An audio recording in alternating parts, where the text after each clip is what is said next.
지리산 칠불사의 새벽은 쇠의 맛이 났다. 전쟁이 휩쓸고 간 지 몇 해 가난은 뼈에 사무쳤으나 산사의 아침은 속세의 궁핍함조차 얼려버릴 듯 차갑고 맑았다. 풍경 소리마저 얼어붙은 듯한 그 정막을 찢은 것은 짐승의 울음이었다. 크어엉. 그것은 단순한 포효가 아니었다. 칠불사를 품은 지리산 전체가 거대한 생명체처럼 울부짖는 소리였다. 법당에서 막 예불을 마치고 나오던 공양주 보살이 비명을 삼키며 주저앉았다. 겨울 채비를 위해 장작을 패던 상릴꾼은 도끼를 떨어뜨린 채 사색이 되었다. 산군이여. 상릴꾼의 목소리는 갈라진 틈새로 새어나오는 바람 소리 같았다. 스님들조차 염주를 쥔 손에 힘을 주었다. 지리산의 주인 산군. 그 호랑이는 단순한 짐승이 아니었다. 때로는 영물로, 때로는 산의 분노 그 자체로 여겨지는 존재였다. 그런데 그 울음소리가 이토록 절박하고 또 이토록 분노에 차있던 적이 있었던가. 모두가 얼어붙은 그 시각, 대웅전 앞마당을 쓸고 있던 작은 그림자가 있었다. 6살 동자승 묘각이었다. 까까머리, 반질반질한 두상 위로 새벽 서리가 하얗게 내려앉아 있었다. 얇은 회색 승복은 큰 키의 어른 스님 옷을 줄이고 줄인 것임에도 헐렁했다. 묘각은 그 작은 손으로 제 몸만 한 쌀이비를 들고 묵묵히 마당을 쓸고 있었다. 산군의 포효가 두 번째로 골짜기를 때렸을 때 묘각은 비지를 멈췄다. 하지만 묘각의 얼굴에는 두려움이 없었다. 그저 소리가 들려온 깊은 산 쪽을 나이에 맞지 않는 고요한 눈으로 가만히 바라볼 뿐이었다. 맑디 맑은 그 눈동자에 거대한 산의 그림자가 담겼다. 저 소리. 화가 많이 났습니다. 묘각이 혼잣말처럼 중얼거렸다.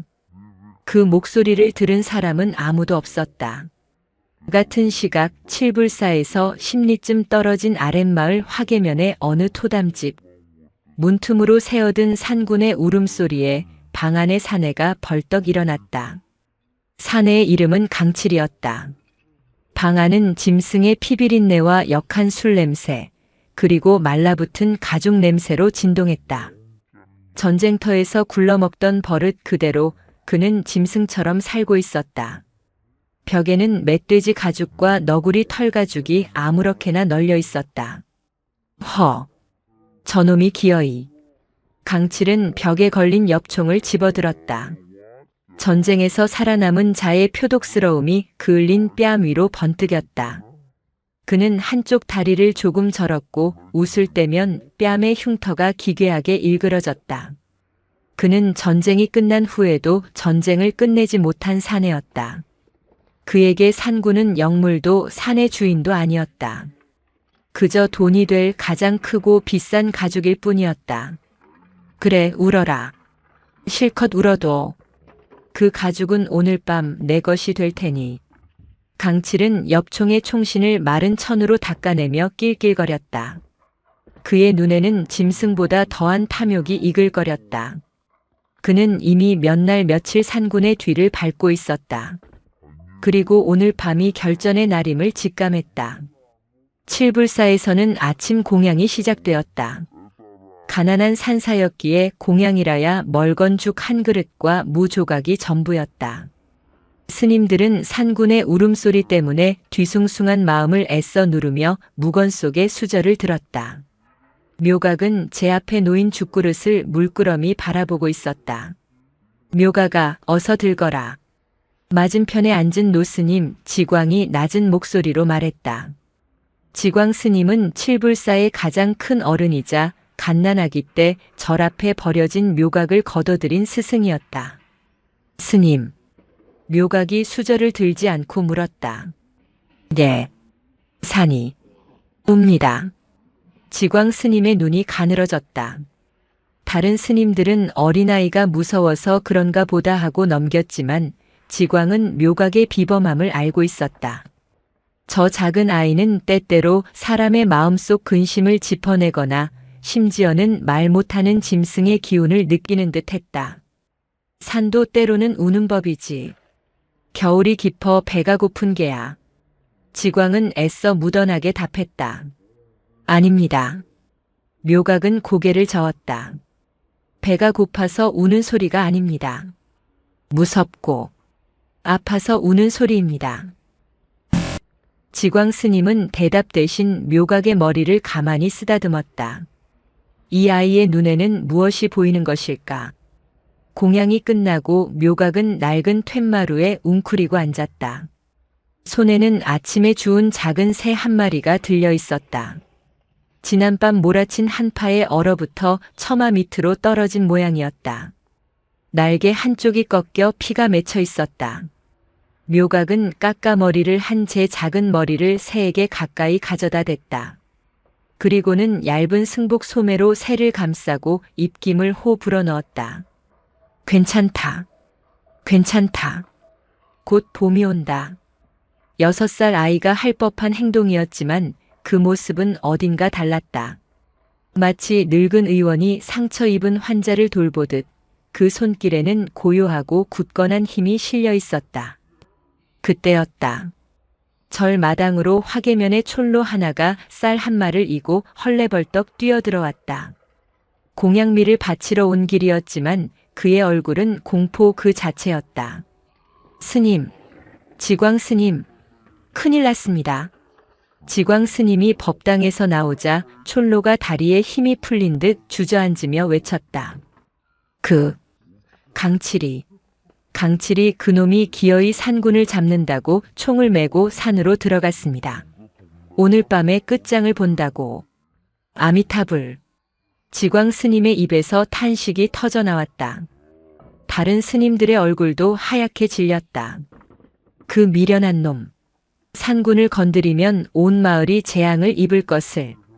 그놈은 전쟁통에 사람이 아니게 되었어라. 돈 몇 푼에 눈이 뒤집혀서. 스님 칠불사라도 무사해야 할 텐데. 산군이 노하면 이 산에 성한 것이 없을 겁니다. 촐로는 울먹이며 부처님께 절을 올렸다. 칠불사 전체가 거대한 불안감에 휩싸였다. 그 소란 속에서도 묘각은 툇마루에 가만히 앉아 있었다. 묘각은 품 안의 새를 내려다보았다. 파르르 떨던 새가 어느새 묘각의 따뜻한 손길 안에서 잦아든 숨을 고르고 있었다. 묘각은 천천히 고개를 들었다. 그리고 다시 산군의 울음소리가 들려왔던 깊은 산골짜기를 바라보았다. 아프다고 했는데 아이의 맑은 눈에 스산한 겨울바람이 스쳐 지나갔다. 화개면 촐로가 남기고 간 공포는 칠불사 대웅전 앞마당에 얼어붙은 눈처럼 단단하게 굳어졌다. 촐로가 비틀거리며 산문을 나선 뒤에도 스님들은 한동안 그 자리에 못 박힌 듯 서 있었다. 겨울 산의 해는 짧았다. 벌써부터 산 그늘이 칠불사 경내를 푸르게 물들이기 시작했다. 그 독한 놈. 강칠이 그놈이. 나이가 지긋한 원주 스님이 마른 입술을 핥았다. 상군께서 노하시면 어찌 되는지 잊었는가. 몇 해 전 산사태 때도 필시 산군의 진노였을 게야. 강칠이 하나 때문에 칠불사 전체가 화를 입게 생겼네. 당장 문을 걸어 잠가야 합니다. 오늘 밤은 아무도 밖으로 나가지 마십시오. 스님들의 목소리에는 수행자의 평정심 대신 원초적인 공포가 서려 있었다. 전쟁은 사람만 핥히고 간 것이 아니었다. 모든 것이 궁핍해지자 사람들은 자연을 두려워하는 법을 잊었고 산은 그 오만함을 용서하지 않았다. 지광 스님은 굳은 얼굴로 스님들을 둘러보았다. 모두 동요하지 마십시오. 공포는 마음이 만들어낸 허상입니다. 각자 처소에서 묵묵히 정진하며 부처님의 가피를 기다릴 뿐입니다. 강칠의 업보는 강칠의 것이나 우리의 두려움은 우리의 업보가 될 것입니다. 허나 스님, 산군이 절까지 내려오면 어쩝니까? 내려오는 연이 있는 것이겠지요. 지광의 대답에도 스님들의 불안은 가시지 않았다. 그들은 서둘러 공양간의 문을 빗장으로 걸고 각자의 처소로 돌아가 굳게 문을 닫았다. 칠불사에는 순식간에 무거운 침묵이 내려앉았다.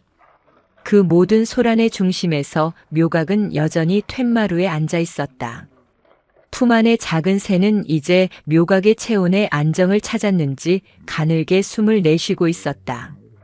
묘각은 꺾인 날개를 제 작은 손가락으로 가만히 쓰다듬어 주었다. 그 손길에 집중하느라 스님들의 공포 어린 대화는 마치 먼 곳의 바람 소리처럼 들리는 듯 했다. 묘각은 새를 품에 안은 채 조용히 일어나 자신의 처소로 향했다. 묘각의 처소는 대웅전 뒤편 나이든 스님들이 기거하는 요사체의 가장 구석진 작은 골방이었다. 방 안에는 작은 경상과 이불 한 채가 전부였다. 그리고 경상 위에는 묘각이 가장 아끼는 물건이 하나 놓여 있었다. 그것은 손바닥만 한 작은 목각 불상이었다. 묘각이 칠불사에 온 지 얼마 되지 않았을 때 지금은 입적한 늙은 노승이 투박한 조각칼로 깎아준 것이었다. 표면은 달아 반질반질했고 웃는 듯 많은 듯한 부처님의 인자한 얼굴은 묘각에게 유일한 위안이었다. 그때였다. 밖에서 스님들의 다급한 발소리가 들려왔다. 빨리 장작이라도 더 들여놓게. 오늘 밤은 길어질 것이야. 요사체의 낡은 문이 거칠게 열렸다. 겁에 질린 젊은 행자승 하나가 허둥지둥 방 앞을 지나치다 그만 묘각의 작은 경상을 팔꿈치로 치고 말았다. 아! 탁 하는 둔탁한 소리와 함께 경상 위에 있던 목각 불상이 마루로 떨어졌다. 행자승은 사색이 되었다. 묘각의 방은 조용했고 마루 위에는 두 조각으로 갈라진 목각 불상이 나뒹굴고 있었다. 묘각아. 네. 내가. 미안하다. 일부러 그런 것이. 행자승은 안절부절 못하며 울상이 되었다. 그는 묘각이 저 불상을 얼마나 아끼는지 잘 알고 있었다. 당장이라도 울음을 터뜨리거나 화를 낼 것이라 생각했다. 그러나 묘각은 아무 말도 하지 않았다. 그저 가만히 마루로 걸어가 갈라진 불상 조각을 하나씩 주워들었다. 따뜻했던 나무의 감촉은 이제 차갑고 날카로운 파편이 되어 있었다. 묘각은 두 조각을 맞추어 보려 했지만 한 번 갈라진 인연은 다시 붙지 않았다. 묘각의 맑은 눈에 그렁 하고 눈물 한 방울이 맺혔다. 6살 아이의 슬픔이었다. 네. 내가 스님께 말씀드려. 꼭 다시 붙여. 행자승이 더듬거리며 말할 때였다. 묘각은 조용히 고개를 저었다. 괜찮습니다, 형님. 묘각은 갈라진 불상을 가만히 내려다보았다. 그리고 그 맑은 눈에서 굴러떨어진 눈물 한 방울이 부서진 부처님의 얼굴 위로 떨어졌다. 저녁 예불 시간을 알리는 종이 울렸지만 묘각은 방에서 나오지 않았다. 걱정이 된 지광 스님이 묘각의 작은 방을 찾았다. 방 안에는 묘각이 홀로 정좌하고 앉아 있었다. 그 앞에는 갈라진 목각 불상이 놓여 있었다. 묘각아. 지광 스님이 조용히 불렀다. 무엇을 그리 보고 있느냐? 묘각이 천천히 고개를 들었다. 눈가는 붉었지만 울고 있지는 않았다. 스님, 부처님이 부서졌습니다. 그랬더냐? 다시는 예전처럼 웃지 않으십니다. 지광 스님은 묘각의 옆에 가만히 앉았다. 그리고는 차가워진 묘각의 작은 손을 감싸주었다. 묘각아, 저기 대웅전의 기둥을 보거라. 지광 스님은 문틈으로 보이는 거대한 기둥을 가리켰다. 저 기둥은 한때 지리산에서 가장 큰 나무였단다. 수백 년 비바람을 맞으며 서 있었지. 허나 지금은 깎이고 다듬어져 이 칠불사의 지붕을 이고 있구나. 저 기둥도 언젠가는 삭고 썩어 다시 흙으로 돌아갈 게다. 그것이 이 세상의 이치란다. 모든 것은 변하고 모든 것은 언젠가는 사라지지. 지광 스님은 묘각의 눈을 바라보며 나직이 말했다. 그것을 재행무상이라 한단다. 영원한 것은 아무것도 없다는 뜻이지. 저 목각 불상도 마찬가지다. 나무로 만들어졌으니 언젠가는 부서져 흙으로 돌아갈 인연이었던 게야. 묘각은 고개를 숙였다. 하지만 스님, 제게는 소중했습니다. 물론이지. 소중히 여기는 그 마음은 참으로 귀하고 맑은 것이란다. 지광 스님은 묘각의 머리를 쓰다듬었다. 허나 묘각아, 사라짐을 슬퍼하고 부서짐에 매달리는 것은 집착이라 부른단다.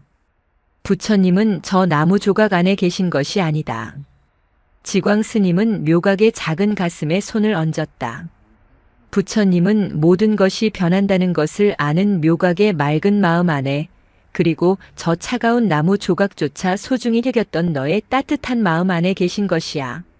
묘각은 오랫동안 말이 없었다. 방 안에는 지광 스님의 낮은 숨소리와 묘각의 옅은 숨소리만이 감돌았다.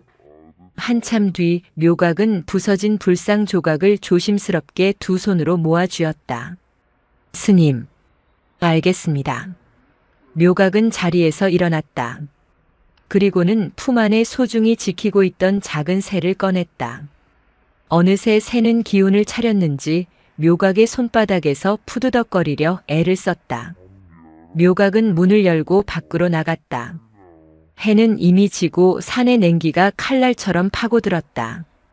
묘각은 툇마루 끝에 서서 새를 쥔 손을 하늘로 내밀었다. 가거라. 이제 괜찮다.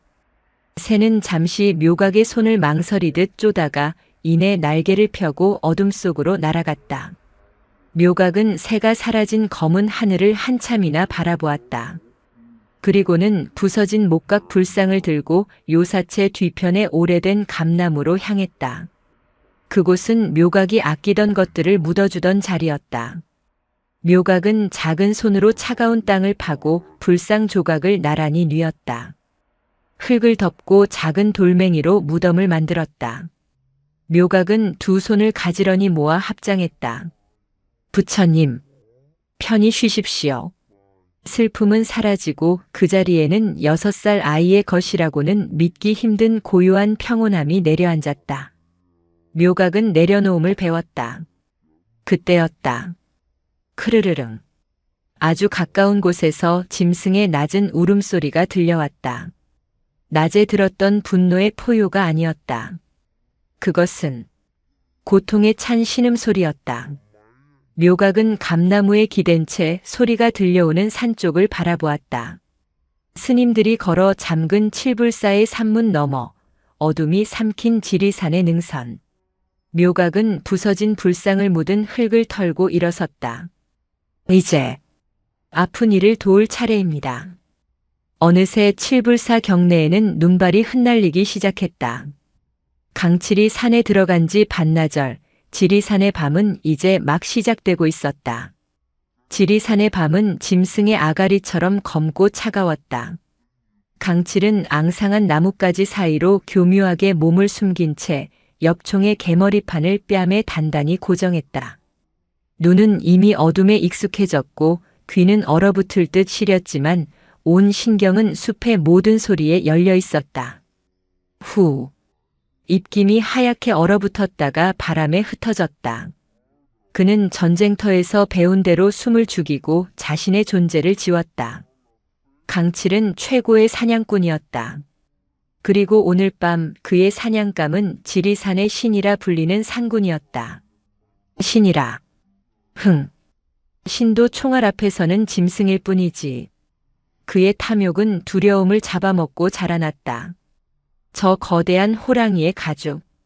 그것만 손에 넣으면 이 지긋지긋한 화계면에서도 큰 소리치며 살 수 있었다.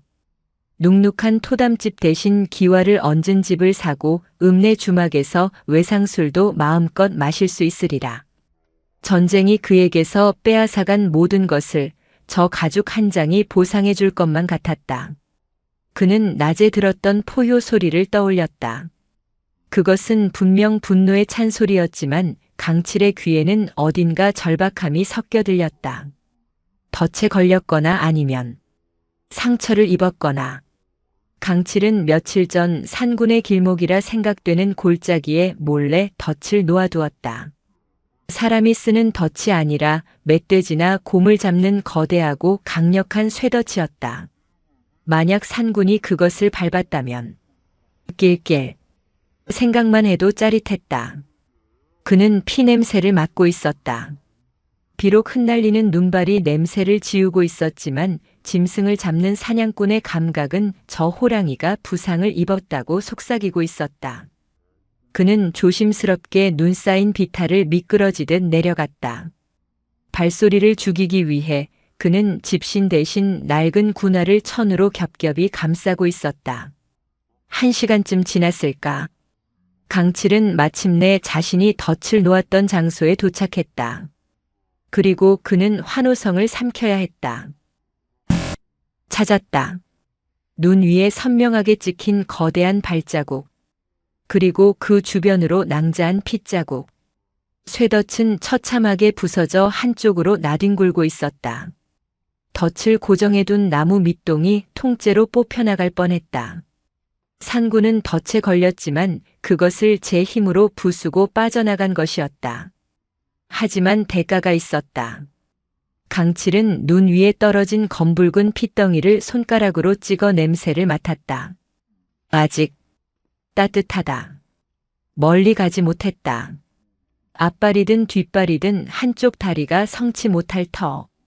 이런 미련한 짐승 같으니 덫을 부쉈다고 내가 포기할 줄 알았더냐. 강칠의 눈이 탐욕으로 번뜩였다. 부상당한 호랑이는 신이 아니라 그저 상처 입은 짐승일 뿐이다. 오히려 사냥하기는 더 쉬워졌다. 그는 핏자국을 따라 조심스럽게 추격을 시작했다. 산군의 핏자국은 깊은 골짜기 칠불사 뒤편으로 이어지고 있었다. 같은 시각 칠불사. 지광 스님은 대웅전에서 홀로 좌선에 들어 있었다.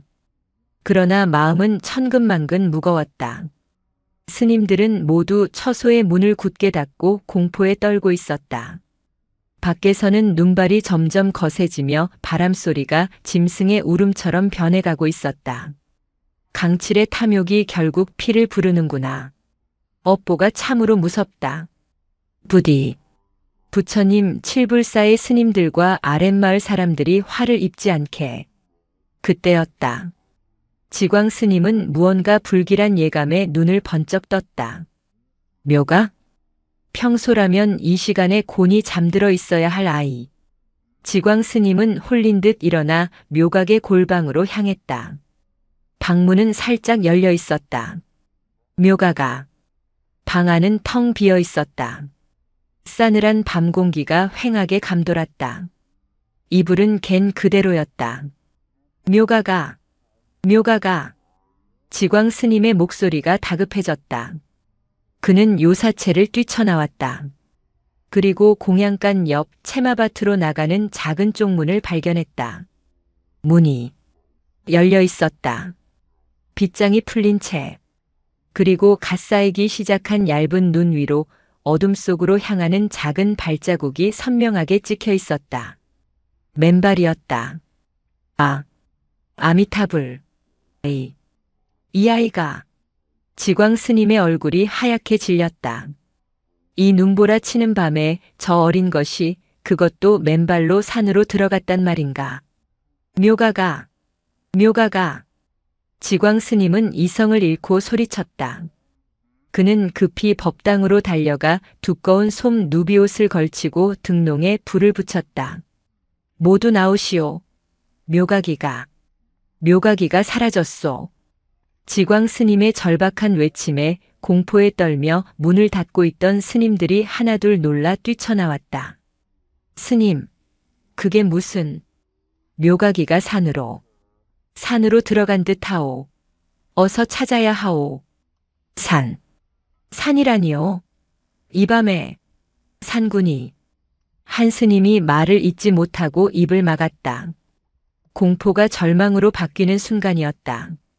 강칠이도 산에 있거늘. 맙소사. 칠불사는 순식간에 아수라장이 되었다. 스님들은 각자 횃불과 등롱을 들고 묘각의 이름을 부르며 산문 밖으로 뛰쳐나갔다. 지광 스님은 맨발의 발자국을 따라 짐승처럼 어둠 속을 헤치며 달려갔다. 묘각은 춥지 않았다. 적어도 춥다고 느끼지 못했다. 맨발로 밟는 눈의 감촉은 차갑다기보다 마치 맑은 물이 발바닥을 씻어주는 듯 했다. 묘각은 길을 찾고 있지 않았다. 그저 이끌리고 있었다. 낮에 들었던 그 아픈 울음소리, 저녁에 느꼈던 고통스러운 신음소리, 그 소리가 묘각을 부르고 있었다. 괜찮다. 내가 간다. 묘각은 숲속을 헤매는 것이 아니었다. 마치 정해진 길을 가듯 망설임 없이 어둠 속을 나아갔다.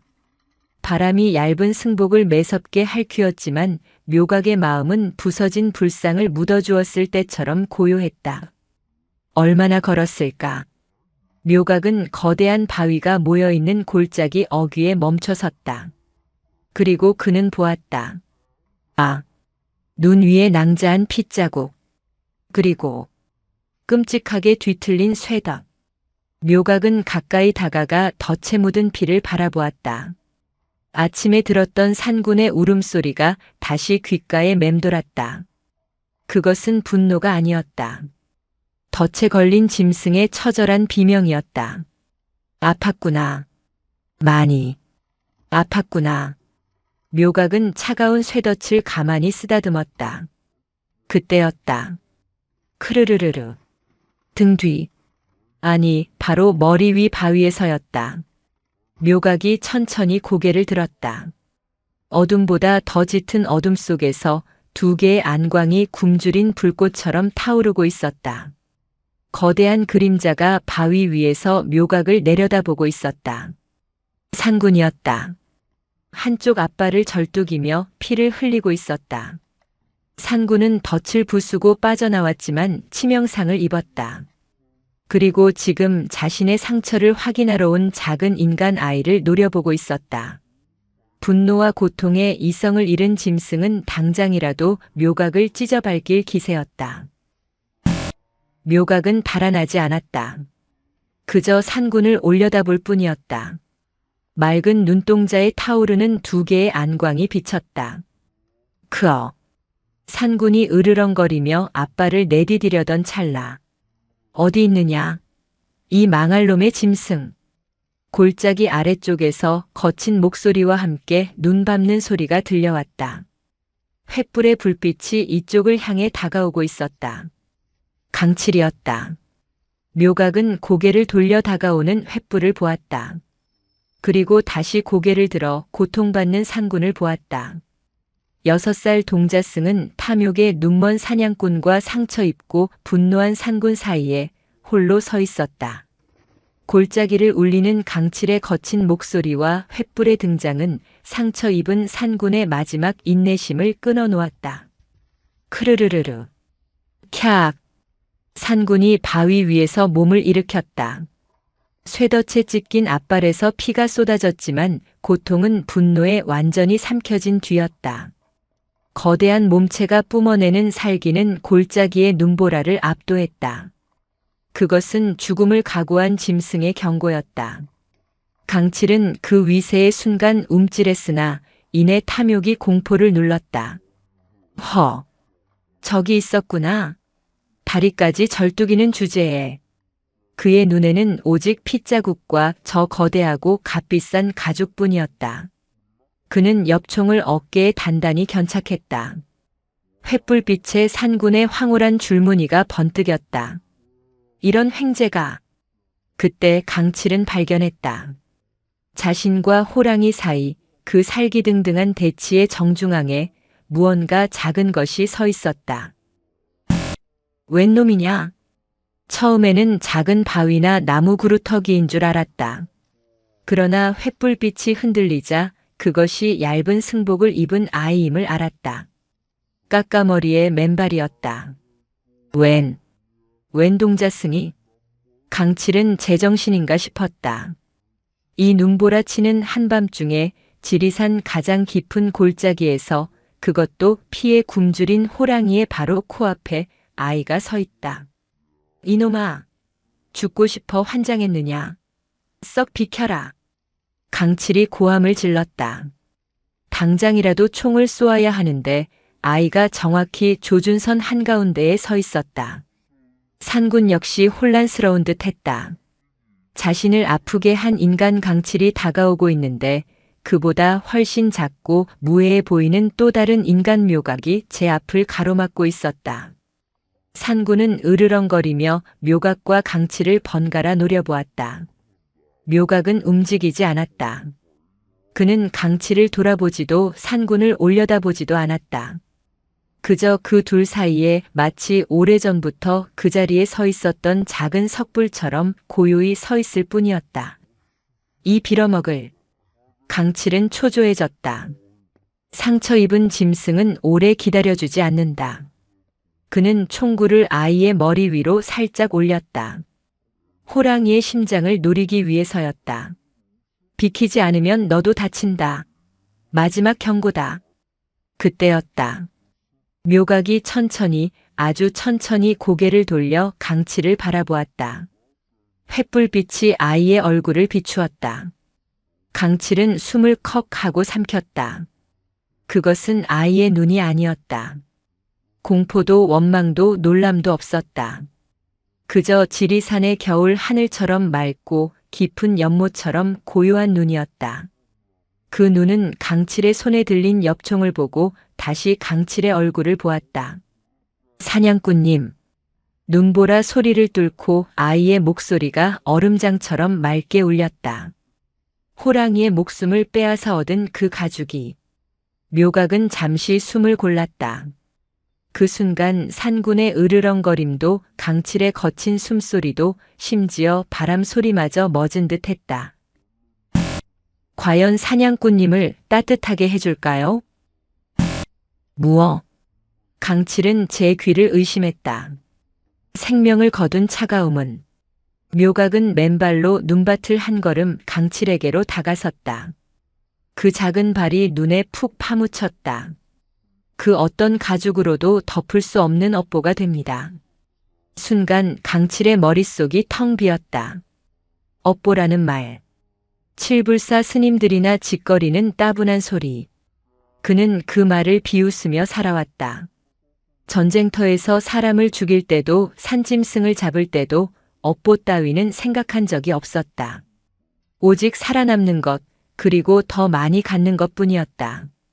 그런데 지금 이 6살배기 아이의 입에서 나온 업보라는 단어는 그가 평생 들어온 그 어떤 총성보다도 그 어떤 비명보다도 더 무겁게 심장을 내리쳤다.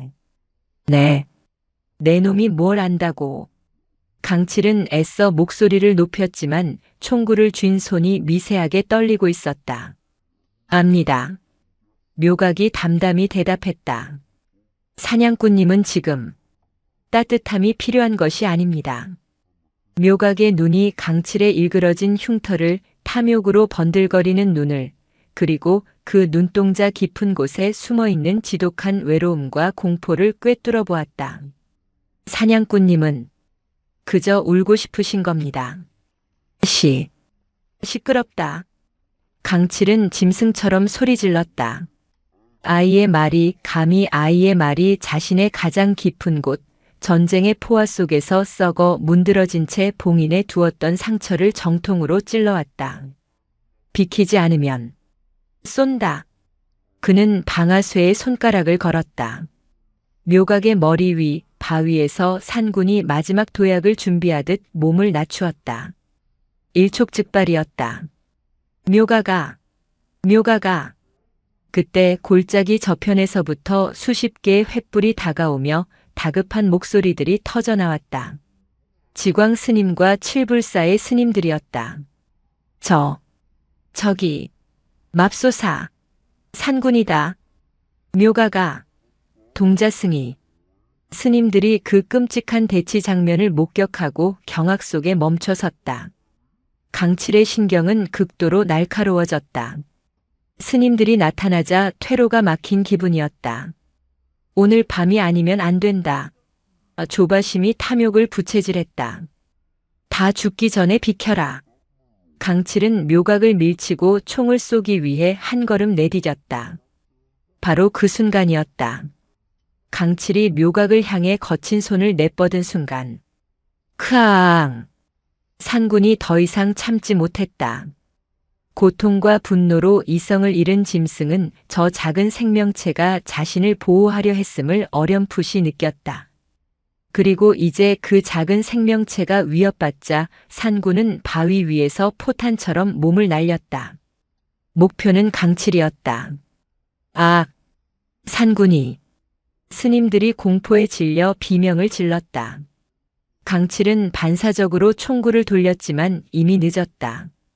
죽음의 그림자가 횃불빛을 가렸다. 그때 그 찰나의 순간에 묘각이 그 작은 몸으로 강칠의 앞을 막아섰다. 두 팔을 벌린 것도 아니었다. 그저 강칠에게서 등을 돌려 자신에게로 뛰어드는 거대한 산군을 마주보았다. 산군의 두 눈이 자신을 정면으로 바라보는 묘각의 맑은 눈과 허공에서 마주쳤다. 시간이 얼어붙었다. 산군의 앞발톱이 묘각의 코앞에서 멈췄다. 거대한 몸체가 눈보라를 일으키며 묘각의 바로 앞에 착지했다. 묘각의 얇은 승복 자락이 짐승의 거친 숨결에 나부꼈다.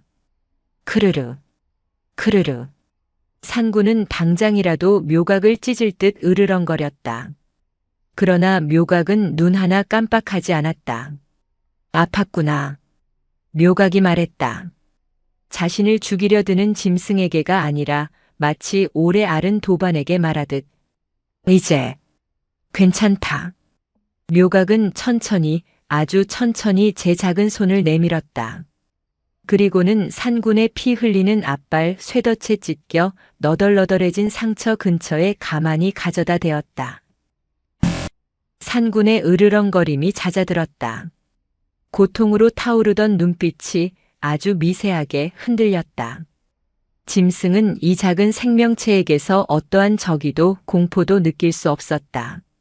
오직 이상한 따뜻함 뿐이었다. 그리고 그 모든 광경을 강칠은 등 뒤에서 보았다. 자신을 밀치고 대신 호랑이 앞에 선 아이. 자신이 그토록 탐냈던 짐승. 그리고 그 짐승을 달래는 아이의 손길. 강칠의 손에서 엽총이 쿵 하고 눈밭으로 떨어졌다. 아, 아. 그는 무언가를 말하려 했지만 목소리가 나오지 않았다. 전쟁터였다. 포탄이 빗발치던 어느 밤. 그는 부상당한 전우를 버리고 혼자 도망쳤다. 살아남아야 한다는 본능뿐이었다. 그 전우의 눈빛이 지금 묘각의 등 뒤에서 자신을 바라보는 듯 했다. 사냥꾼님은 그저 울고 싶으신 겁니다. 아이의 목소리가 귓속에서 다시 울렸다. 그것은 봉인이었다. 수십 년간 억눌러왔던 죄책감, 공포, 외로움, 그리고 스스로를 짐승으로 만들며 버텨왔던 모든 세월의 울분이 터져나오는 순간이었다. 내가. 강칠의 거친 몸이 무너져 내렸다. 그는 눈밭에 무릎을 꿇었다. 내가 짐승이었소. 그의 입에서 터져나온 것은 울부짖음이었다. 짐승의 포효보다 더 처절하고 슬픈 한 인간의 참회였다. 흐어. 허어. 강칠은 갓난아이처럼 목 놓아 울기 시작했다. 탐욕으로 이글거리던 눈은 흉측한 흉터를 타고 흐르는 뜨거운 눈물에 씻겨내렸다. 그제야 그는 깨달았다. 자신이 사냥하려던 것은 호랑이가 아니었다. 그는 자신의 마음속 공포를 쏘아 죽이려 했던 것이다. 그 차가운 업보를 이 작은 아이가 자신의 맨몸으로 맨발로 대신 받아 안았다. 묘각은 우는 강칠을 돌아보았다. 그리고 다시 산군을 바라보았다. 산군은 더 이상 으르렁거리지 않았다. 그저 고통스러운 숨을 몰아쉬며 자신을 어루만지지는 않았지만 상처를 바라봐준 아이와 아이의 등 뒤에서 무너져 우는 사내를 번갈아 볼 뿐이었다. 묘가가. 그제야 정신을 차린 지광 스님이 비틀거리며 달려왔다. 스님들도 공포를 잊고 횃불을 들고 달려들었다. 이리 오너라. 어서. 지광 스님은 묘각을 와락 끌어안았다. 아이의 몸은 얼음장 같았지만 그 눈빛만은 따뜻한 화롯불 같았다. 스님, 괜찮습니다. 묘각이 지광 스님의 품에 안겨 말했다. 이제 아무도 아프지 않습니다. 지광 스님이 묘각을 품에 안고 돌아서자 스님들은 그제야 숨을 몰아쉬며 뒷걸음질 쳤다. 산군이 여전히 그 자리에 버티고 서 있었기 때문이었다. 산군께서. 한 스님이 공포에 질려 중얼거렸다. 산군은 스님들을 한 차례 훑어보았다. 그리고 지광의 품에 안긴 묘각을 아주 오랫동안 깊은 눈으로 바라보았다. 그것은 더 이상 짐승의 눈빛이 아니었다. 무언가를 약속하는 듯한 혹은 깊은 인연을 확인하는 듯한 눈빛이었다. 크르릉. 산군은 낮은 소리로 한 번 울었다. 그것은 감사의 표시도 위협도 아니었다. 그저 알아들었다는 듯한 깊은 울림이었다. 이윽고 산군은 절뚝이며 몸을 돌렸다. 그리고 단 한 번도 뒤돌아보지 않고 눈보라가 휘몰아치는 지리산의 더 깊은 어둠 속으로 천천히 그리고 위엄있게 사라졌다. 골짜기에는 새 무리의 존재만이 남았다. 얼음장 같은 몸으로 스승의 품에 안긴 묘각. 넋이 나간 채 횃불을 들고 서 있는 스님들. 그리고 눈밭에 무릎을 꿇고 엽총을 내팽개친 채 짐승처럼 울부짖는 사냥꾼 강칠. 강칠이. 저자를 어찌해야. 원주 스님이 망연자실한 목소리로 물었다. 지광 스님은 묘각의 맨발을 자신의 두꺼운 누비옷 자락으로 감쌌다. 아이의 발은 이미 감각이 없을 정도로 얼어붙어 시퍼렇게 변해 있었다. 먼저 절로 데려가야 하오. 지광 스님이 낮은 목소리로 말했다. 묘각이도 그리고 저 불쌍한 영혼도. 스님들은 횃불로 주위를 밝혔다. 강칠이 떨어뜨린 엽총과 그가 탐냈던 피 묻은 쇠덫이 눈밭에 을씨년스럽게 버려져 있었다. 강처사. 일어나시오. 스님 두엇이 강칠의 양팔을 붙들었다. 강칠은 저항하지 않았다. 그는 이미 껍데기만 남은 사람처럼 눈물로 범벅이 된 얼굴을 들지 못한 채 스님들에게 이끌려 비틀거렸다. 칠불사로 돌아오는 길은 험난했다. 지광 스님은 한시도 묘각을 품에서 놓지 않았다. 묘각은 스승의 품에서 옅은 숨을 내쉬고 있었다. 강칠은 묵묵히 죄인처럼 고개를 숙인 채 스님들의 뒤를 따랐다. 칠불사 산문에 들어서자마자 지광 스님은 소리쳤다. 불. 아랫목에 불을 더 지펴라. 어서. 묘각은 곧장 지광 스님의 처소로 옮겨졌다. 스님들은 언발을 녹이기 위해 따뜻한 물을 가져오고 잿불을 담은 화로를 가져오는 등 분주하게 움직였다. 지광 스님은 눈물인지 땀인지 모를 것을 훔치며 자신의 마른 손으로 묘각의 작은 발을 하염없이 주물렀다. 어찌 이리 무모한 짓을. 내가 잘못되기라도 했으면. 지광 스님은 스승으로서의 위엄도 잊은 채 아이를 꾸짖었다. 그러나 그 목소리는 분노가 아닌 안도와 슬픔으로 떨리고 있었다. 묘각은 희미하게 눈을 떴다. 그리고 얼어붙은 입술을 달싹였다. 스님, 말하지 말거라. 기운을 차려야 한다. 스님, 산군이 아팠습니다.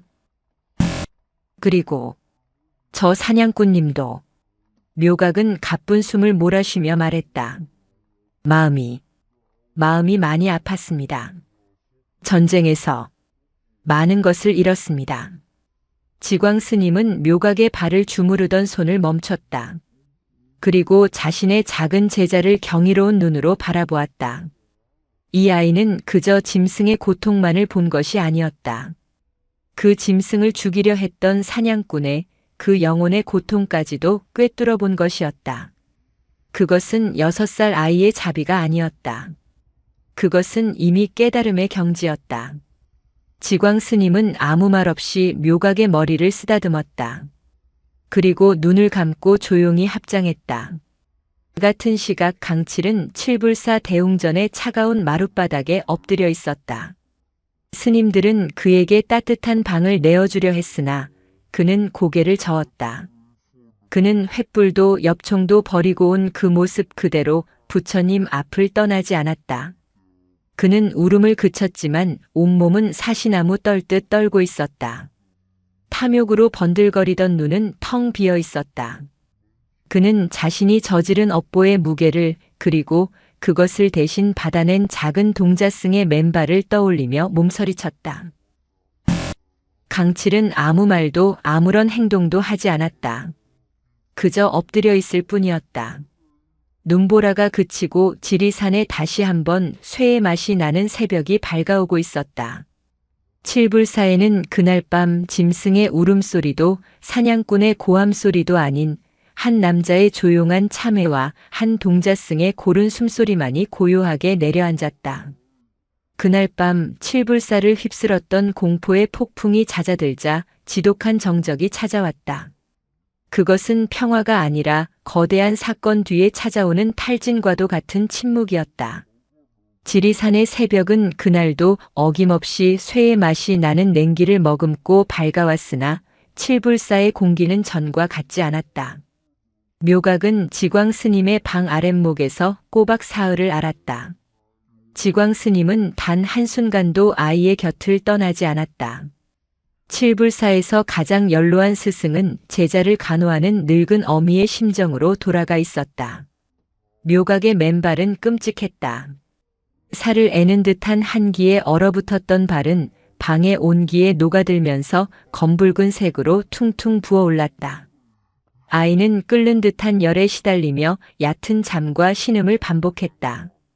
나무아미타불, 나무아미타불. 지광 스님은 잠든 묘각의 이마에 젖은 수건을 갈아주며 밤새도록 연불을 외웠다.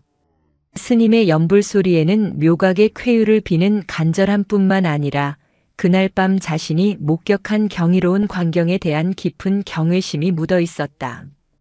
6살 아이의 몸으로 어찌 그리 무서운 살기 앞에서 평정을 잃지 않았단 말인가.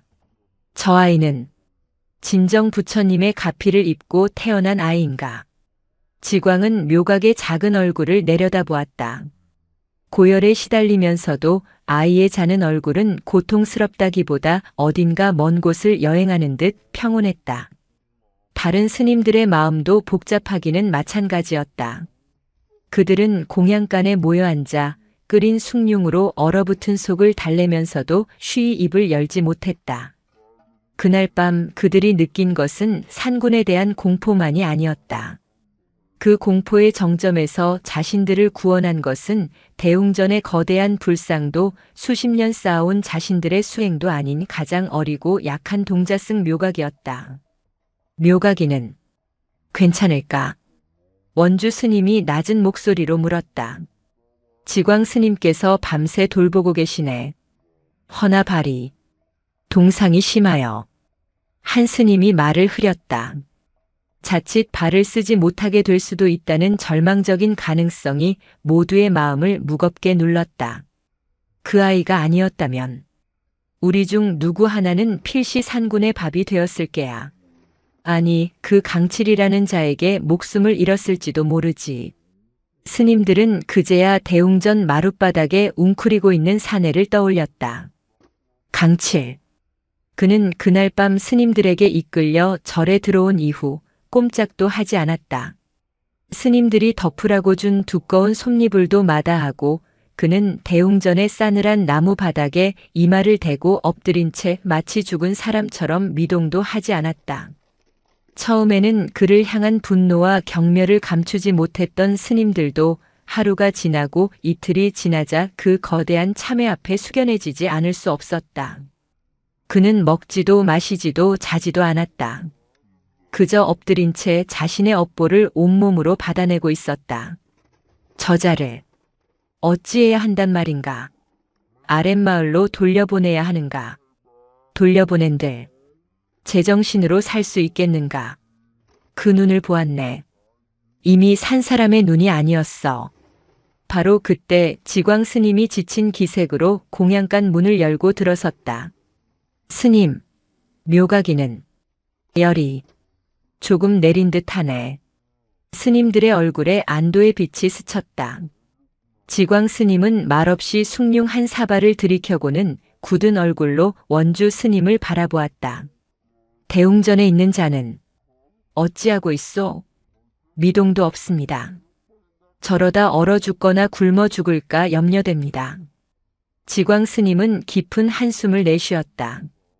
그리고는 죽 한 그릇을 받아들고 대웅전으로 향했다. 차가운 법당 안 거대한 금빛 부처님이 굳어버린 강칠의 등을 말없이 내려다보고 있었다. 강처사. 지광 스님이 불렀으나 대답이 없었다. 강칠이라 하였소. 일어나시오. 이 죽이라도 드시오.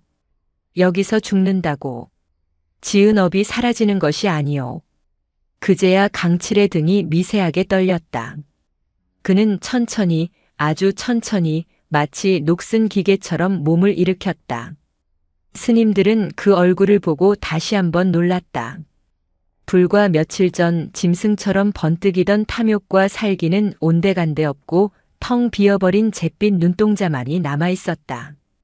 뺨의 흉터는 이제 흉측하다기보다 한 인간이 겪은 고통의 흔적처럼 처연하게 보였다. 나는 강칠의 목소리는 쇳소리처럼 갈라져 나왔다. 나는 사람을 죽였소. 전쟁터에서 짐승도 셀 수 없이 죽였소. 그는 지광 스님을 보지 못하고 부처님의 발치에 시선을 고정한 채 말했다. 그 아이는, 그 동자승은 나 같은 놈을 살렸소. 나는 짐승이요. 짐승만도 못한 놈이요. 강칠은 제 가슴을 주먹으로 내리쳤다. 쿵, 쿵 하는 소리가 텅 빈 법당을 울렸다. 죽어 마땅한 놈인데 어찌하여 나를. 지광 스님은 묵묵히 그 울분을 받아내었다. 그리고는 죽그릇을 강칠의 앞에 내려놓았다. 죽는 것은 쉽소. 지광 스님이 나직이 말했다. 허나 살아내며 갚는 것은 참으로 어려운 법이요. 깝다니. 무엇을? 그 아이가 처사에게 준 목숨, 그리고 처사가 그 아이에게 안긴 고통, 그 모든 빚을 살아내며 갚아야 하지 않겠소. 강칠은 떨리는 눈으로 죽그릇을 내려다보았다. 김이 모락모락 나는 그저 멀건 죽 한 그릇. 그것이 마치 자신의 지난 모든 생애보다 무겁게 느껴졌다. 나는 무얼 할 수 있소. 그것은 내가 정해주는 것이 아니오. 처사의 마음이 정하는 것이지. 지광 스님은 말없이 돌아섰다. 그날 저녁 강칠은 마침내 그릇을 들어 올렸다. 그리고 짐승처럼 울면서 뜨거운 죽을 삼켰다. 사흘째 되던 날 아침 묘각이 마침내 온전히 눈을 떴다. 열은 내렸지만 발의 통증은 극심했다. 스님, 묘각아, 정신이 드느냐? 지광 스님은 묘각의 손을 덥석 잡았다. 발이 아픕니다. 처음으로 묘각이 아프다고 말했다. 지광 스님은 눈물이 핑 돌았지만 애써 웃었다. 아픈 것이 당연하지. 살아있다는 뜻이다. 아픈 것은 곧 나을 게야. 지광 스님은 정성껏 달인 약재로 묘각의 발을 매일 씻기고 감쌌다. 칠불사의 모든 스님들이 묘각을 위해 기도했다.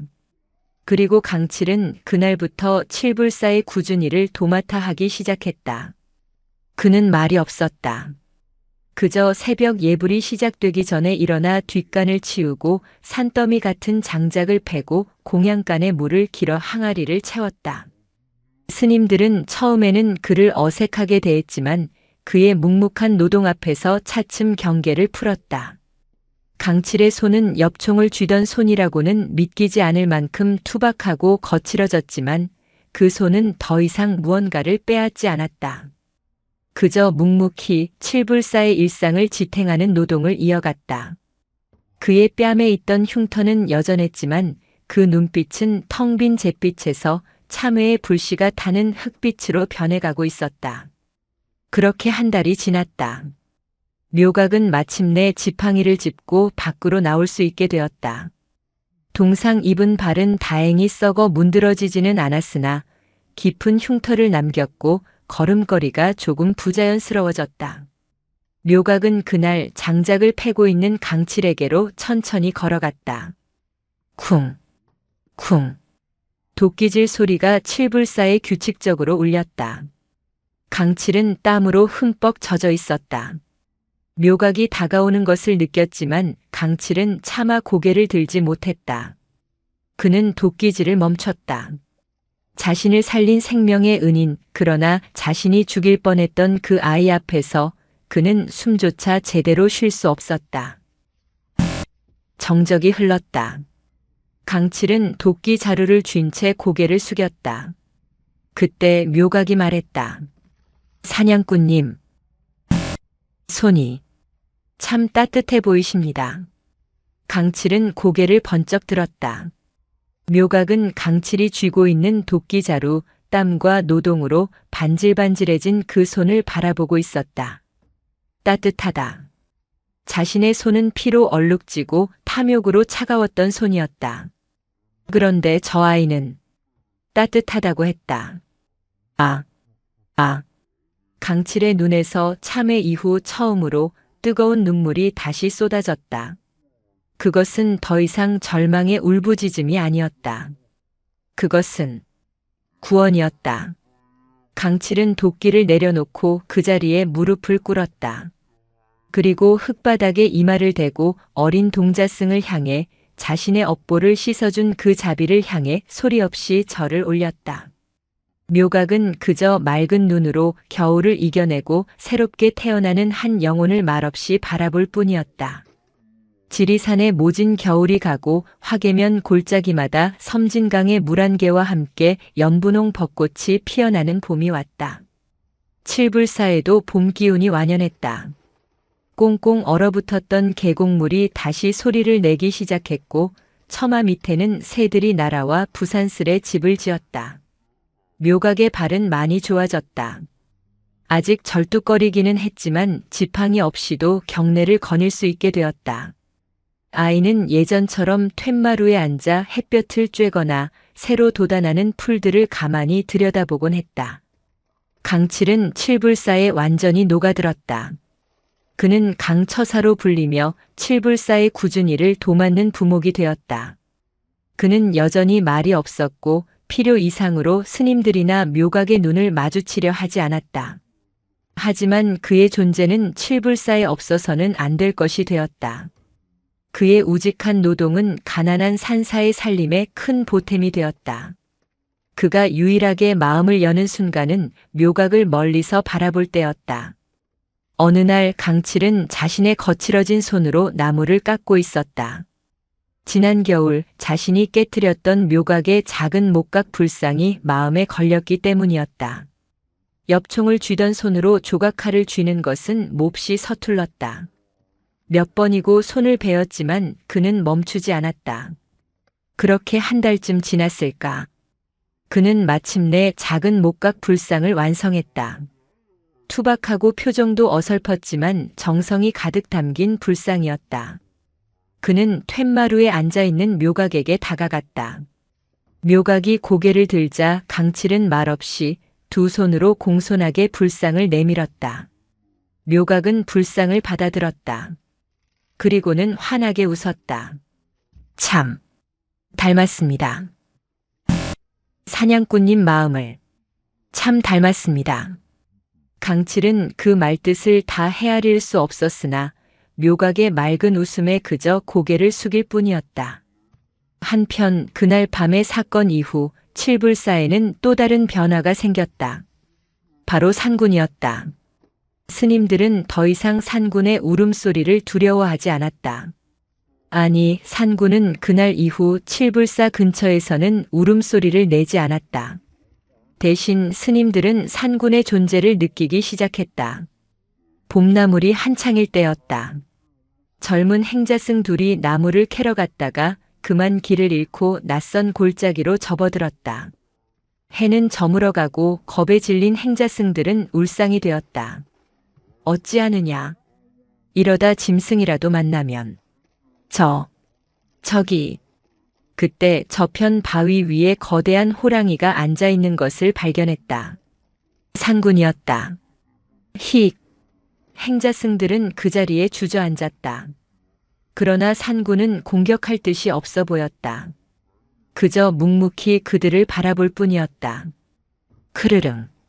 산군이 낮은 소리로 울고는 어슬렁거리며 숲속으로 사라졌다. 행자승들은 혼비백산하여 반대쪽으로 달렸다.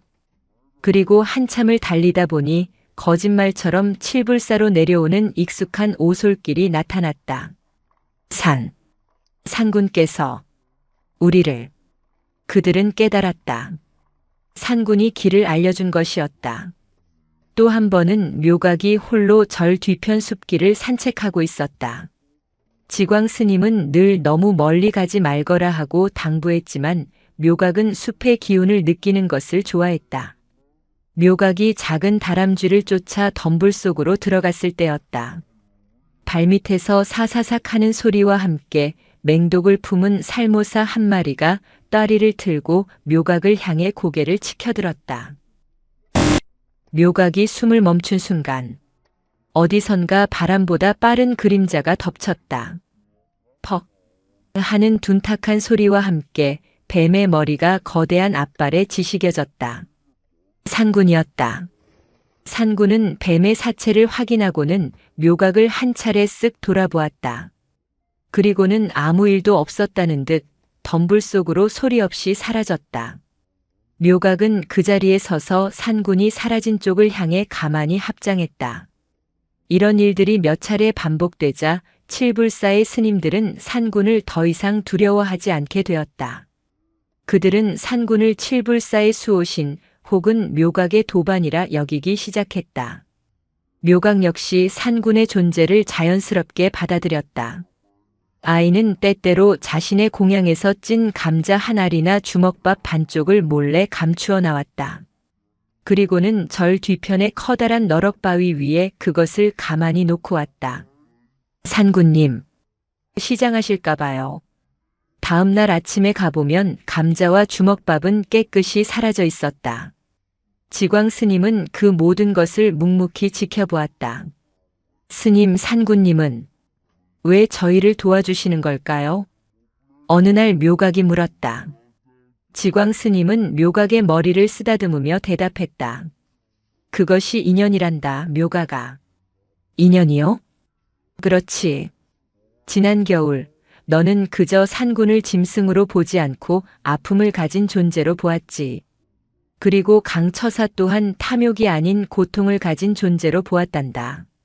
너의 그 맑은 자비심이 차가운 업보의 고리를 끊고 새로운 인연을 맺은 게야.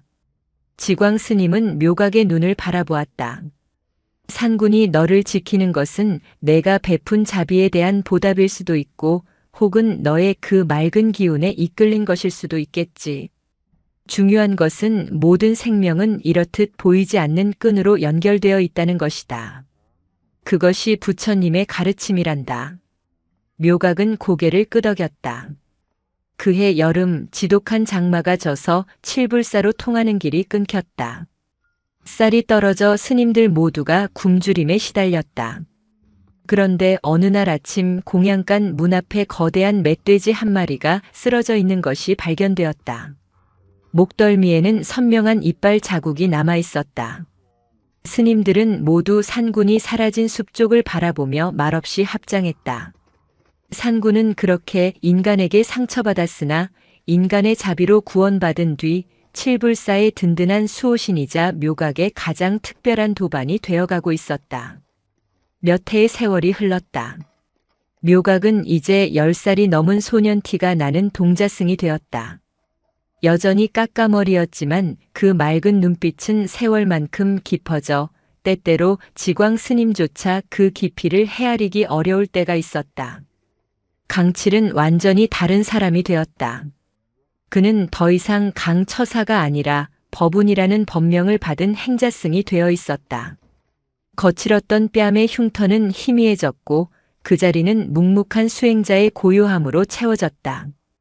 그는 묘각을 스승처럼 따랐고 지광 스님을 아버지처럼 모셨다. 지광 스님은 이제 법당에 앉아 있기조차 힘겨울 만큼 늙고 쇠약해졌다. 칠불사의 실질적인 살림과 수행은 묘각과 법운, 그리고 원주 스님이 이끌고 있었다. 산구는 여전히 칠불사의 그림자 같은 수호신이었다. 스님들은 몇 년에 한두 번 그 위엄 있는 모습을 멀리서 볼 수 있었고 그것만으로도 마음의 위안을 삼았다.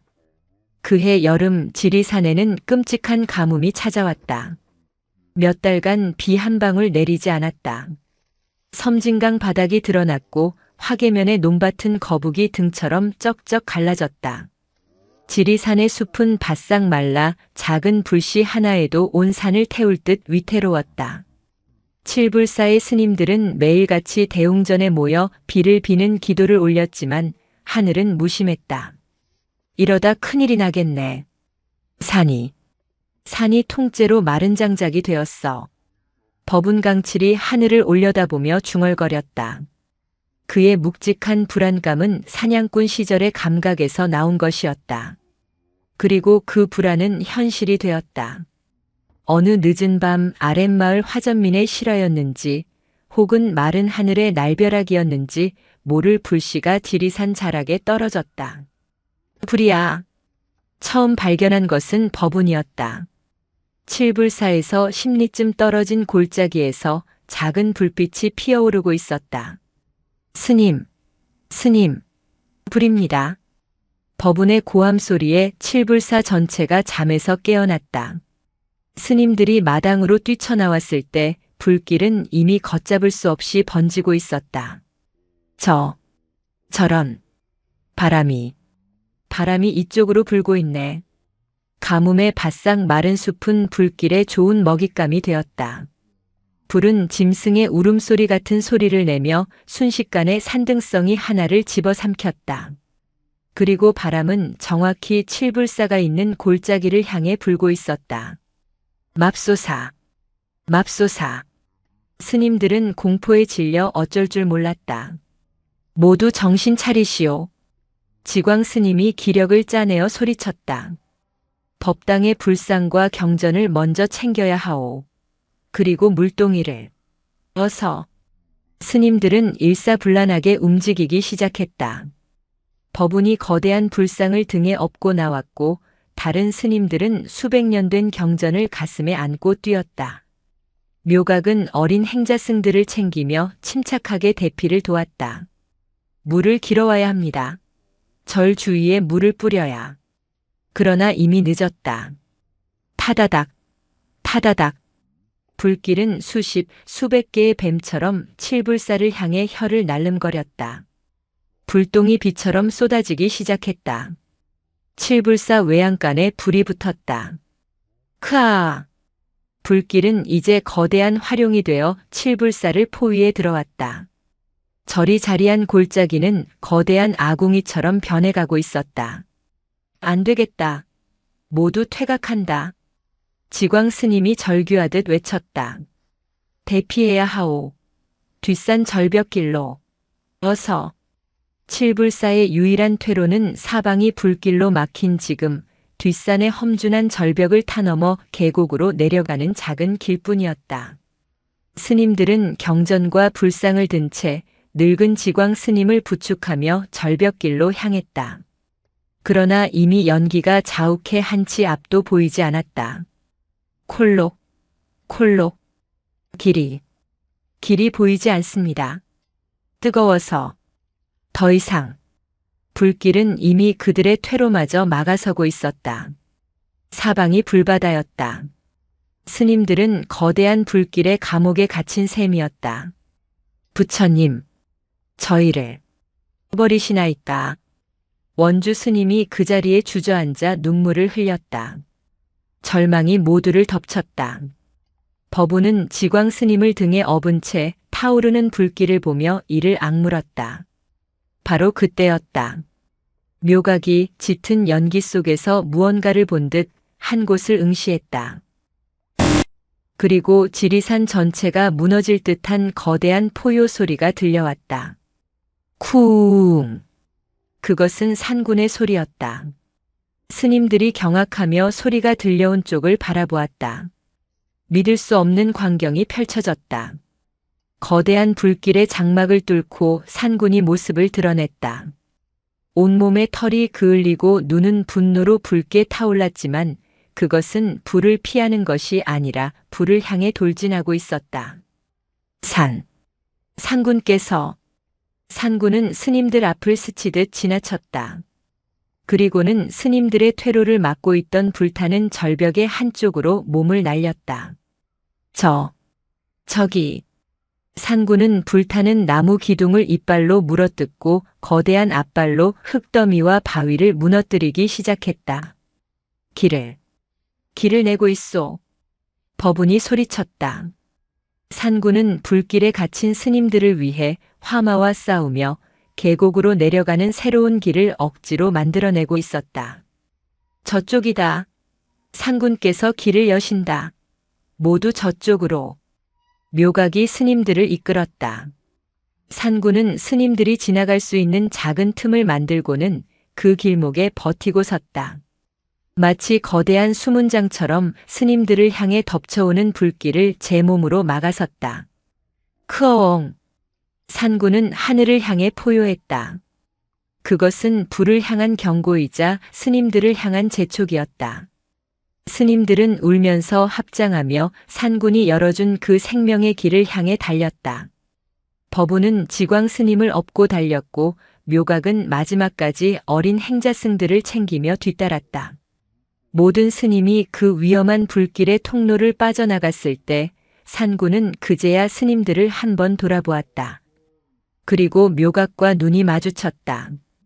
그을린 털, 피로 물든 눈, 고통스러운 숨결. 그러나 그 눈빛은 첫 만남처럼 깊고 고요했다. 묘각은 그 자리에 멈춰 서서 자신들의 목숨을 구한 산군을 향해 깊이, 아주 깊이 허리를 숙여 절을 올렸다. 고맙습니다. 산군님. 산군은 아무 말 없이 불길 속으로 다시 몸을 돌렸다. 그리고는 스님들이 내려간 계곡의 반대편, 더 깊은 산 속으로 불길 속을 뚫고 사라졌다. 스님들은 계곡물에 몸을 담그고 나서야 자신들이 살아있음을 실감했다. 그리고 그들 눈앞에서 수백 년의 역사를 지닌 칠불사 대웅전이 거대한 불기둥이 되어 무너져 내렸다. 스님들은 모두 무너지는 절을 향해 그리고 산군이 사라진 산을 향해 계곡물 속에서 합장한 채 눈물을 흘렸다. 지광 스님은 법운의 등에서 내려와 묘각의 어깨에 손을 얹었다. 묘각아. 예, 스님. 절은 불탔다. 지광 스님의 목소리는 담담했다. 허나 부처님의 자비는 저기 산군에게도 우리를 구한 법운에게도 그리고 너에게도 이렇게 살아 숨쉬고 있구나. 지광 스님은 살아남은 스님들을 바라보았다. 건물은 사라졌으나 돈은 이곳에 남았다. 묘각은 스승의 말을 들으며 산군이 사라진 검은 산등성이를 바라보았다. 불길 속에서 묘각은 모든 것이 변하고 사라진다는 무상의 진리와 그럼에도 불구하고 모든 생명을 잇는 자비의 인연을 다시 한번 깨닫고 있었다. 불길이 모든 것을 삼키고 지나간 자리에 지리산의 쓰라린 속살이 드러났다. 칠불사가 있던 터는 거대한 숫덩이가 되어 지난밤의 절규를 검은재로 토해내고 있었다. 새벽빛이 밝아오자 계곡물에 몸을 의탁했던 스님들은 망연자실한 눈으로 그 처참한 광경을 바라보았다. 수백 년의 역사를 지닌 대웅전도 스님들의 온기가 묻어있던 요사체도 묘각이 상처 입은 새를 돌보던 낡은 툇마루도 그 모든 것이 하룻밤 사이에 무로 돌아갔다. 아! 아미타불. 젊은 행자승들은 그 자리에 주저앉아 눈물을 터뜨렸다. 평생을 닦아온 도량이, 삶의 터전이 사라진 상실감은 너무도 거대했다. 법운 행자는 여전히 노쇠한 지광 스님을 업은 채 검게 타버린 절터를 멍하니 바라보았다. 그의 뺨을 타고 흐르는 것이 계곡물인지 눈물인지 혹은 지난밤의 그을음인지 알 수 없었다. 그가 목숨을 걸고 지키려 했던 것은 건물이 아니었다. 그를 짐승에서 사람으로 다시 부처님의 제자로 거듭나게 해준 가르침의 집이었다. 다 타버렸네. 이제 우리는 어디로 가야 한단 말인가? 원주 스님의 목소리가 절망으로 잠겨 있었다. 그때 법운의 등에서 지광 스님이 마른 기침을 하며 나직이 입을 열었다. 원주. 예, 스님. 보시오. 지광 스님은 앙상한 손가락을 들어 폐허가 된 절터 한가운데를 가리켰다. 저것이 무엇인고? 스님들의 시선이 그곳으로 향했다. 불길이 미처 다 삼키지 못한 것일까? 대웅전이 있던 자리 거대한 주춧돌 위에 무언가가 기적처럼 홀로 서 있었다. 그것은 법당의 가장 깊은 곳에 모셔져 있던 돌로 깎아 만든 작은 약사 열의 불상이었다. 온통 검은 재로 뒤덮였지만 불상의 온화한 미소만은 불길 속에서도 지워지지 않은 채 마치 이 모든 재앙을 다 지켜보았다는 듯 고요히 서 있었다. 부처님! 스님들이 일제히 그 자리에 엎드려 합장했다. 불상은 사라지지 않았다. 절은 불탔소. 지광 스님이 법운의 등에서 내려와 묘각의 부축을 받으며 섰다. 허나 절이 무엇란 말인가? 기와를 얹고 기둥을 세운 저 집이 절이었는가? 노스님은 타오르는 아침 해를 배경으로 잿더미가 된 절터를 바라보며 모인 대중에게 마지막 법문을 하듯 말했다. 모든 것은 변하고 모든 것은 언젠가는 사라지는 법. 재행무상이라. 수백 년 칠불사도 그 인연이 다하여 오늘 흙으로 돌아간 게야. 어찌 사라진 형상에 매달려 눈물을 흘리는가. 스님들은 눈물을 훔치며 고개를 들었다.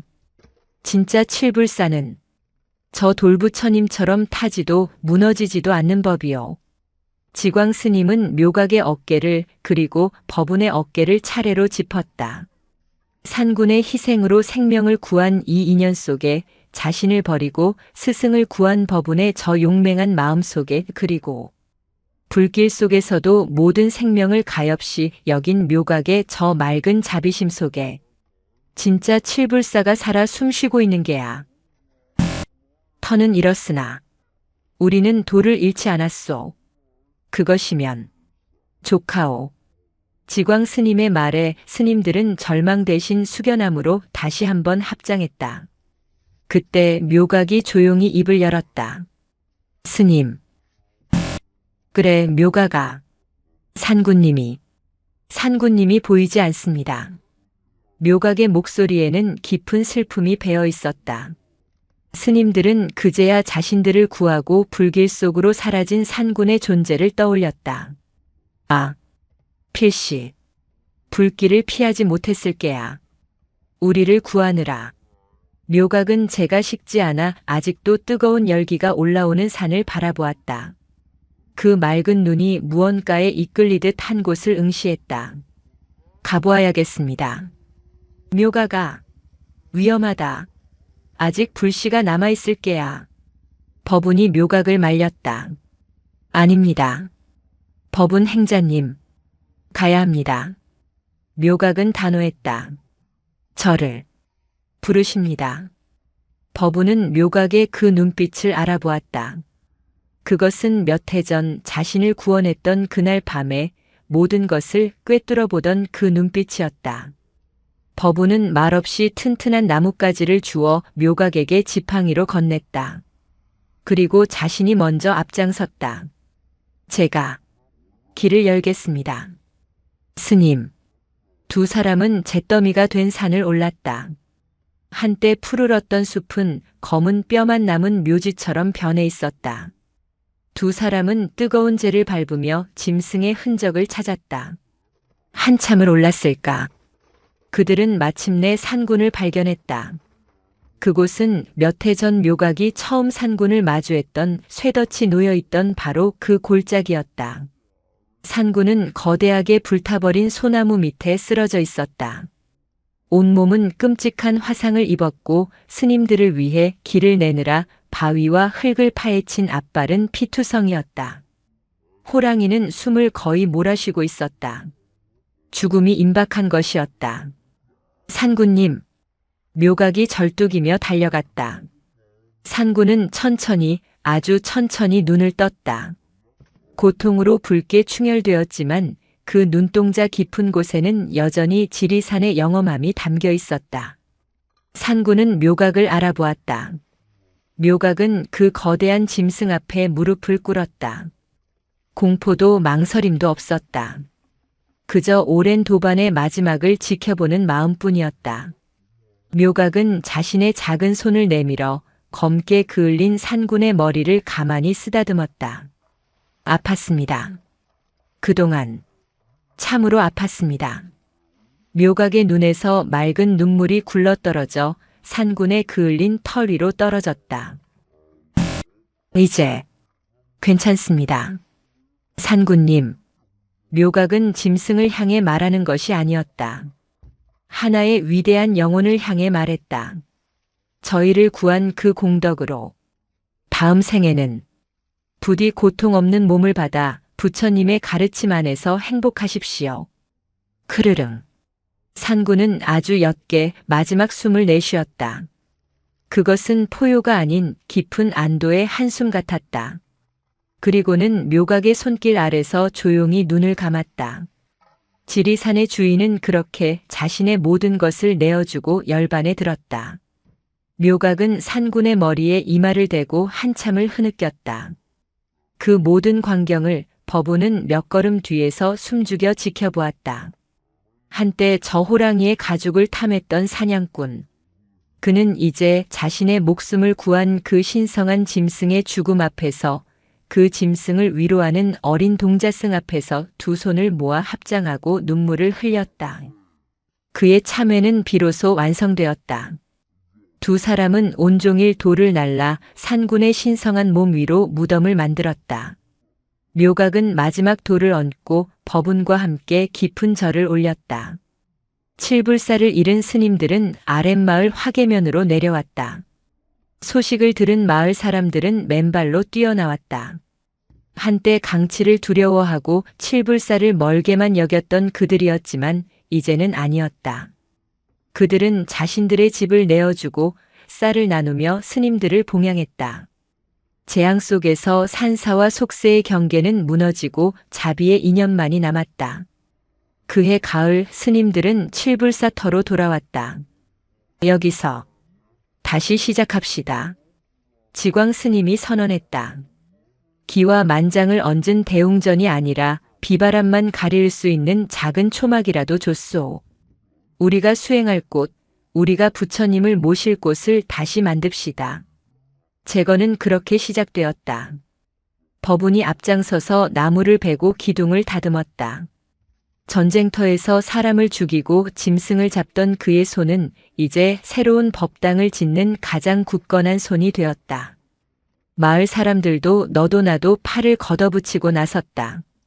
흙을 이기고 기와장 대신 짚을 엮었다. 그 과정에서 지광 스님은 조용히 열반에 들었다. 스님은 마지막 순간 묘각의 손을 잡고 말했다. 묘각아, 내가 칠불사다.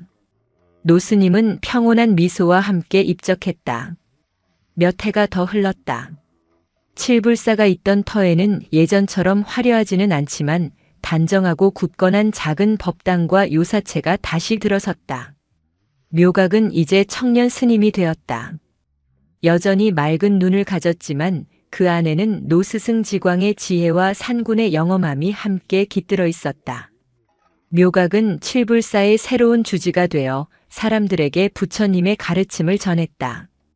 법운 스님은 묘각의 곁을 묵묵히 지키는 든든한 도반이 되었다. 그는 말이 없는 수행자였지만 그의 땀과 노동 자체가 칠불사의 가장 큰 법문이었다. 칠불사는 다시 지리산의 중심이 되었다. 사람들은 이제 웅장한 건물 때문이 아니라 그곳에 살아 숨쉬는 자비와 깨달음의 기운을 찾아 산을 올랐다. 어느 봄날 묘각 스님은 새로 지은 툇마루에 앉아 산군을 묻었던 골짜기를 바라보고 있었다. 그해 산불이 휩쓸었던 검은 산에는 기적처럼 새순이 돋아나 연두색 생명이 다시 피어나고 있었다. 법운 스님이 갓 깎은 차 한 잔을 들고 다가왔다. 스님, 차 한 잔 드시지요. 고맙습니다, 법운 스님. 묘각은 차를 한 모금 마셨다. 찻잎의 향기가 지리산의 봄 기운처럼 맑았다. 스님. 법운이 조용히 물었다. 그때 산군님은 정말로 가신 걸까요? 묘각은 말없이 웃었다. 그리고는 산군이 묻힌 산등성이를 가리켰다. 스님, 저 소리가 들리십니까? 바람 소리 아닙니까? 네, 바람 소리입니다. 묘각은 눈을 감았다.